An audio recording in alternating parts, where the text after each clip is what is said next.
أعوذ بالله من الشيطان الرجيم. بسم الله الرحمن الرحيم.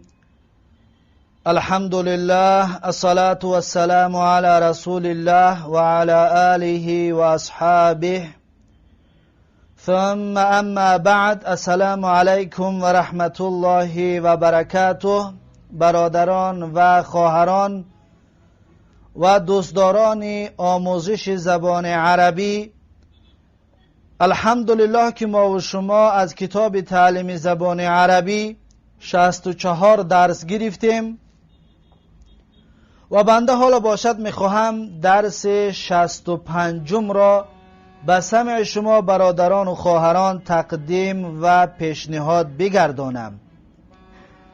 صاحب کتاب میگوید الدرس الخامس و ستون، یعنی درس 65.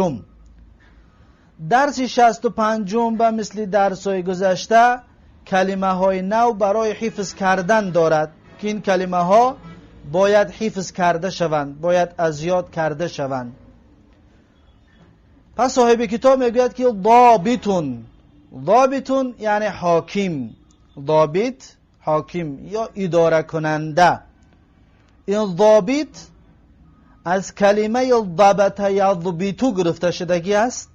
ضبط یعنی اداره کرد، یضبط اداره میکند، ضابط اداره کننده، کسی که اداره میکند، یعنی همون حاکم. بعدش میگه ضباط یعنی حاکم ها، اداره کننده ها. بعدش میگوید قائد یعنی راننده.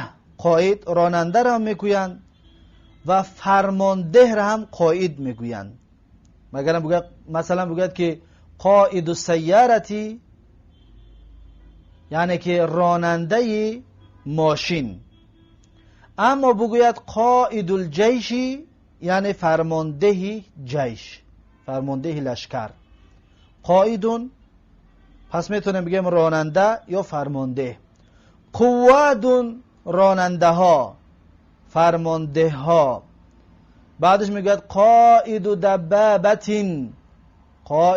دبابتین یعنی راننده تنکه. دبابه یعنی تنکه. قائد دبابتین راننده تنکه. بعدش میگوید که مالکه میشود ترجمه از یعنی کار چی است. مثلا یک کس یگان گپی بگوید یا یگان کار را دخالت کند، به عربی بگوید مالکه یعنی کار چی است میشود. اما مالکه باز هم به عربی میشود که مالکه یعنی چی شده است تو را. ما یعنی چی شده است، لکه برای تو، مالکه چی شده است تو را. جوابش ده میگوید که ولا حاجت یعنی یگان احتیاجی نیست، یگان مشکلی نیست، یگان نیازی نیست. ولا حاجت یعنی یگان احتیاج نیست، یگان یا هیچ چیز نه. ولا حاجت میشه بگیم که هیچ چیز نه یا هیچ گپ نه. پس این ترجمه ولا حاجت، هیچ گپ نه یا هیچ چیز نه. بعدش میگه حال. مثلا فلان میگیم حالش چی طور است. حال مفرد است، جمعش میشود احوال یعنی حالها. احوال یعنی حالها. بعدش میگوید صحتون یعنی صحت و سلامتی. صحتون یعنی صحت و سلامتی. بعدش میگوید لا بأس به یعنی باکی ندارد. لا بأس به ترجمهش باکی ندارد یعنی هیچ گپ نه. لا بأس به باکی ندارد، هیچ گپ نیست. بعدش میگه کل شیء علی ما یرام. کل شیء علی ما یرام یعنی همه چیز آرام و همه چیز در جاش است. کل شیء یعنی همه چیز علی ما یرام یعنی بر آن چیزی است که خواسته می شود یا بر آن چیزی که طلب کرده می شود. یعنی همه چیز خلاصش کل شیء علی ما یرام یعنی همه چیز خوب است. چطوری که در گفتگو میگوییم که همه چیز 100 است، پس این همون است. کل شیء علی ما یرام، یعنی همه 100 است. بعدش میگوید نوبتجیون. نوبتجیون، این نوبتجیون کلمه عربی نیست. نوبتجیون این کلمه عربی نیست. این کلمه تاجیکی خودمون است. نوبتجی یعنی نوبت دارد، نوبتچی.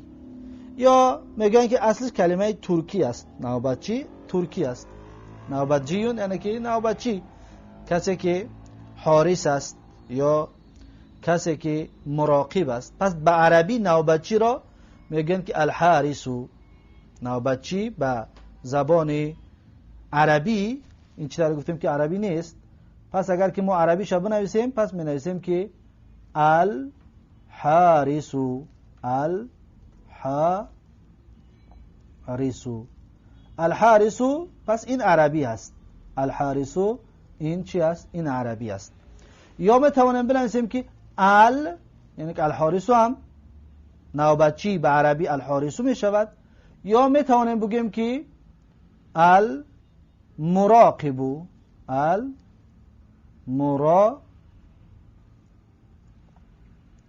المراقبو.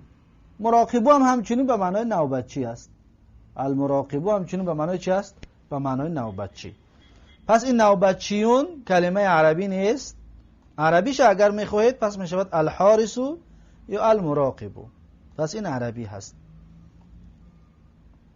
یعنی کسی که نوبتدار هست. یا حارس نگاه کننده، مراقب همچنین نگاه کننده. بعد از این میگوید من جدیدین، یعنی از نو.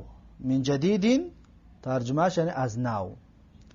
بعدش میگوید تخرج من، یعنی فارغ التحصیل شد از، یعنی خلاص کرد مکتبی فلانی را گفته، بعدش یعنی نام مکتب رو میاری. تخرج فارغ التحصیل شد، یعنی به شهادت رسید، یعنی شهادتی فلان دانشگاه را گرفت، دیپلم فلان دانشگاه را گرفت. حربیون. حربیون حربی، ما تو کم حربی میگوییم. مدرسه حربیتون. مدرسه حربی یعنی مکتبی حربی. مکتبی حربی. بعدش میگه ملازمون. ملازمون یعنی لیتینانت، اما با تاجیکی نمیدونم این لیتینانتش چی است. یعنی که یک رتبه های، یک زبانی های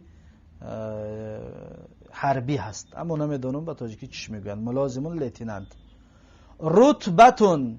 رتبتون یعنی رتبه، زوانیه. با تاجیکی هم رتبه میگیم. رتبه مثلا حربی، گنرال است رتبهش، یا که لیتینانت است، یا که دیگر چیزهایی که هست. رتبتون رتبه یعنی که زوانیه. رتبون رتبه ها، زوانیه ها. صباح الخیری، صباح النوری، اینها سخن‌هایی هستند که سحر ده گفته میشوند. صباح الخیر یعنی صبح خیر، صباح النوری یعنی که صبحت نورانی، صبح نورانی. این در سحر گفته میشود. اگه به تاجیکی خودمون میگیم صبح خیر، اینم همین طور است. صباح الخیر این صبح خیر. بعدش میگوید فرقتون. فرقتون یعنی دیویزیا، یا میتونه فرقتون اگه فریقون گروه، فرقتون گروه، یا فرقتون دیویزیا. بعدش میگوید فرقون یعنی دیویزیا ها یا گروه ها. بعدش میگوید الفرقه المدرعه، یعنی که دیویزیای زره پوش. مدرعه زره پوش، دیویزیای زره پوش یا گروه زره پوش. اکادمیه المدرعات یعنی اکادمیای زره پوشان، اکادمیای زره پوش ها. بعدش میگه محاربون. محاربون جنگاور. محاربون جنگاور. محاربون اسم فاعل است، از حارب یحاربو گرفته، که از حارب جنگ کرد، یحاربو جنگ میکند. محاربون جنگاور اسم فاعل هست. محاربون یعنی یک جنگاور. اگر میخوایم جمعش کنیم پس جمع مذکر سالم میشده است، میگفتیم محاربون. محاربون یعنی جنگاورها. بعدش میگه فی سبیل الله یعنی در راه الله. فی سبیل الله یعنی در راه الله. عسکریون. عسکری یعنی لشکر، یک دانه لشکر یا لشکر. عسکریون لشکر. بعدش میگه این وفقنی الله، این وفقنی الله یعنی اگر موفق گرداند مرا الله. این شرطیه میگویند، جواب شرط که نیست از این حساب معناش پر نیست، زیرا که این فعل شرط و جواب شرط طلب میکند، چطوری که در الاجرومیه خونده بودیمش. میگه این وفقنی الله یعنی اگر موفق گرداند مرا الله. موفق گرداند چیکار میکنی؟ جوابش بگو. مثلا این وفقنی الله، مثلا اتصدق یعنی اگر موفق گرداند مرا الله صدقه میدهم. یا ادعو الی الله، ادعو الی الله یعنی دعوت میکنم به سوی الله. اگر موفق گرداند مرا الله، ادعو الی الله یعنی دعوت میکنم به سوی الله. ترجمهش این وفقنی الله یعنی اگر موفق گرداند من رو الله. بعدش میگه حتی اکون محاربا، تا اینکه باشم جنگاور. حتی تا اینکه اکون باشم من محاربا جنگاور. حتی از نواصب فعل مضارع است، اکون آخرش منصوب شد به سبب همین حتی.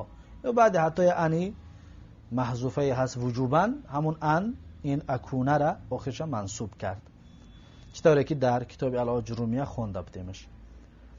خلال شهرین، خلال شهرین در مدت یک ماه. خلال شهرین یعنی که در مدت یک ماه. مثلا میگه که خلال شهرین قادم، در مدت یک ماهی آینده. چطوری که منذ شهرین خوانده بودیم که مدت یک ماهی گذشته. خلال شهرین یعنی مدت یک ماهی آینده. مثلا یک کس میگه متى تسافر یعنی کی سفر میکنی، میگه خلال شهری یعنی که مدت یک ماهی آینده ده، در مدت یک ماهی آینده. بعدش میگه تدریبون، تدریبون یعنی مشق، تدریبون مشق. جمعش میشه است جمع مذکر مؤنث سالم که میگه تدریباتون یعنی مشق ها، تدریباتون مشق ها. بعدش میگه تدریباتون عسکریتون یعنی که مشق های لشکری، مشق هایی که لشکر مشق میکنند. تدریباتون عسکریتون مشق های عسکری، مشق های لشکر. بعدش میگه بسیطون، بسیطون یعنی عادی، بسیطون عادی میانه. جمعش بشود بسطاء یعنی که عادی ها یا میانه ها. بعدش میگه مبسوطون بی یعنی میانه هست یا خرسند است. مبسوطون به معنای خرسند می شود. مبسوطون بی یعنی عادی است یا میانه هست یا خرسند است. بعدش میگه کم رأیتو، چی قدر دیدم من. این کم رو کمی خبریه میگویند. کم رأیتو یعنی چی قدر دیدم من، یعنی که برای تعجب هست یا خبر داده استاده. کم رأیتو یا کم رأیتو کم کمی خبریه هست به معنای چی قدر بسیار دیدم. کم رأیتو چی قدر بسیار دیدم، زیرا که کم کمی خبریه است. اگر کم را کم استفهامیه بگیم پس میگیم چی دیدم. کم چی قدر دیدم، چی قدر دیدم بگیم کم کمی استفهامیه می شود. پس در این جای علامت خطاب سوال میمونیم، پس می شود کم رأیتو یعنی چند بار دیدم یا چی قدر دیدم. اما کم رأیتو این علامت خطاب دلالت میکند که این کم کمی خبریه هست، یعنی چی قدر بسیار دیدم. برای کمی خبریه دلالت به تکثیر میکند، بسیار، چی قدر بسیار دیدم. بعدش میگه حدث، حدث یعنی سخن گفت. حدث سخن گفت یا حدیث گفت. مثلا در کتاب‌های حدیث میخونید که حدثنا یعنی سخن گفت ما را یا حدیث گفت ما را. حدث سخن گفت فعل ماضی است. فعل مضارعش میشود یحدثو سخن میگوید، یحدثو سخن میگوید. تحدیث سخن گفتن، تحدیث سخن گفتن. پس حدث یحدث تحدیث از باب 8 22 باب صرفی است. باب فرح یفرح تفریح. بعد از این میگه خطف، خطف یعنی پنهانی گرفت یا پنهانی دزدید. خطف دزدیدنی یا تیز در پنهانی گرفتن میگویند. خطفه پنهان کردن یا دزدیدن. خطفه فعل مضارع می شود یخطیفو. یخطیفو یعنی می دزدد، پنهانی می گیرد. خطفون دزدیدن، پنهانی گرفتن. پس خطف یخطیفو از 22 باب صرفی باب دویم هست. بابی ضرب یا ضریبو هست. خطف یخطیفو از دویم بابی 22 بابی صرفی هست. ضرب یا ضریبو. بعدش میگه تخرج من المدرسه الحربیه، یعنی فارغ التحصیل شد از مکتب حربی. یعنی مکتب حربی را به آخر رسانید. تخرج من المدرسه الحربیه یعنی فارغ التحصیل شد از مکتب حربی. بعدش میگه هربه. هربه یعنی گریخت. هربه به معنای گریختن، گریخت. یهربو میگریزد. یهربو میگریزد. هروبون گریختن. هروبون گریختن.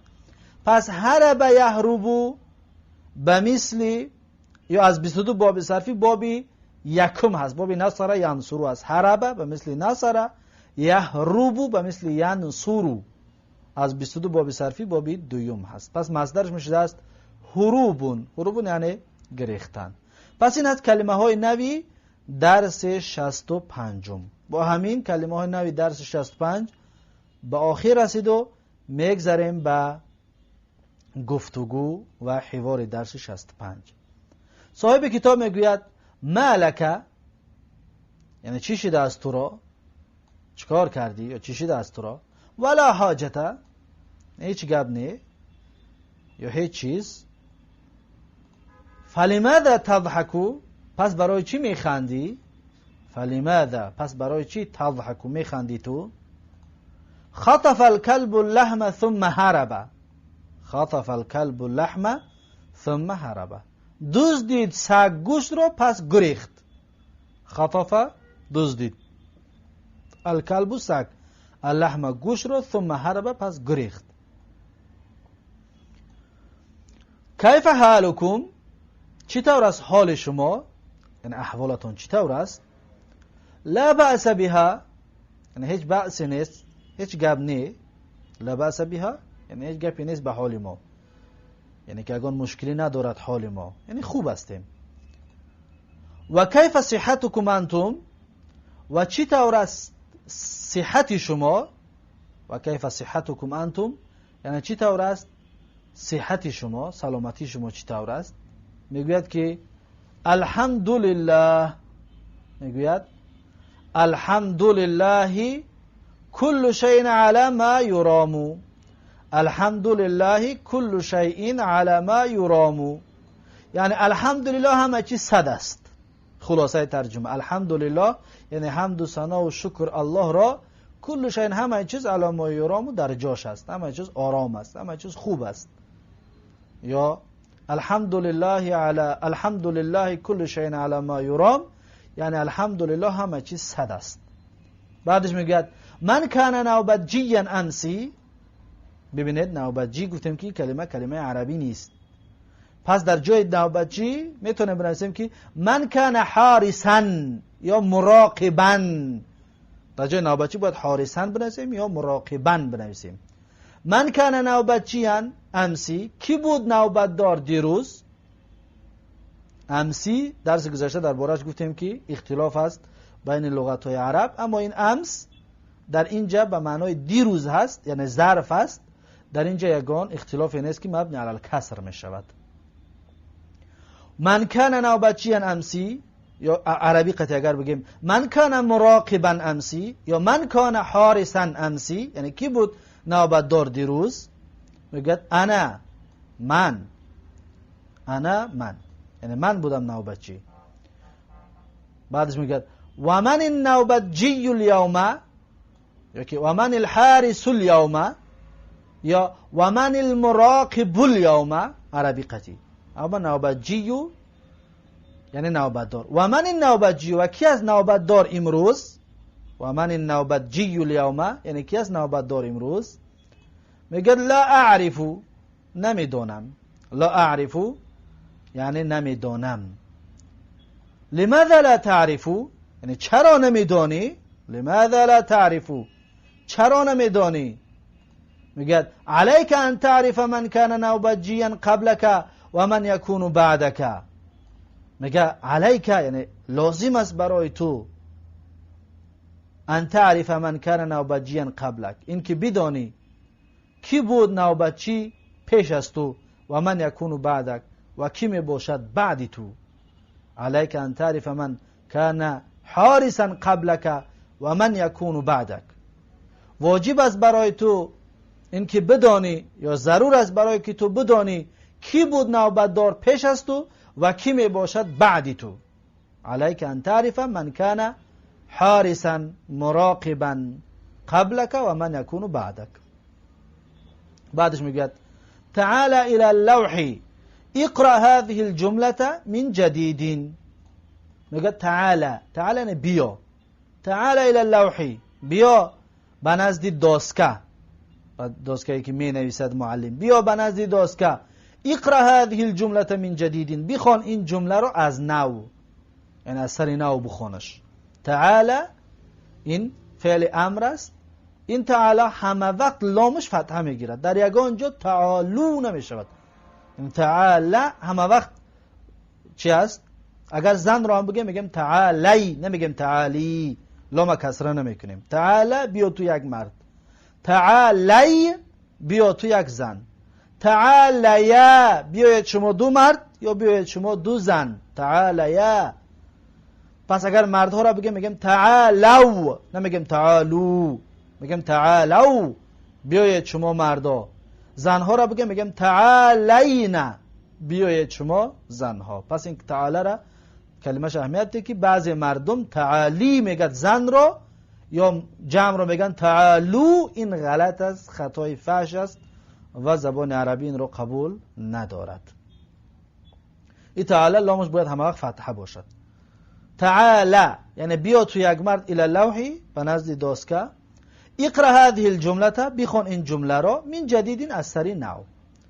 بعدش میگه اخی طالب فی المدرسه الحربیه و سیکون بعد التخرج منها ضابطا برتبه الملازمی.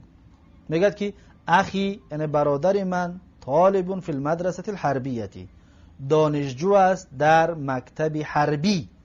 و سیکون بعد التخرج منها و بزودی می باشد بعد از فارغ و تحصیل شدنش از مکتب حربی. مینه ترجمه نمیکنیم، بعد یا ترجمهش میکنیم بله. بعد فارغ و تحصیل شدنش از منها ها یعنی مدرسه حربی از مکتب حربی ضابطا یعنی که حاکم میگردد، یعنی که اداره کننده. ضابط میگردد اداره کننده. برتبه الملازمی با زوانیه بر رتبه لیتینانت.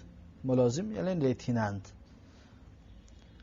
خب ضابط مثلا میگیم حاکم یا اداره کننده، اما این ضابط خاصی جایهای حربی هست، خاصی جایهای حربی است. یعنی پلیس، جایی که در پلیس کار میکنن بگیم رئیسی همونجا، رئیسی همون اداره های پلیسی را ضابطش میگن. این حاکم خاصی که است، خاصی همون مسئله های حربی است. یعنی که اگر اداره های که کلان بگیم رئیسشون است، همون را ضابطش میگن. ضابط جیش مثلا یعنی حاکم جیش، یعنی که کلان جیش، کلان لشکر. خب برتبه الملازمی با زوانیه لیتینانت. اخی طالب فی المدرسه الحربیه برادر من دانشجو است در مکتب حربی. و سیکون بعد التخرج منها ضابطا برتبه الملازمی و بزودی می باشد بعد فارغ و تحصیل شدنش از آنجا یعنی از مدرسه حربی، مکتب حربی، ضابطه یعنی حاکمه با رتبه ملازم، با رتبه لیتینانت.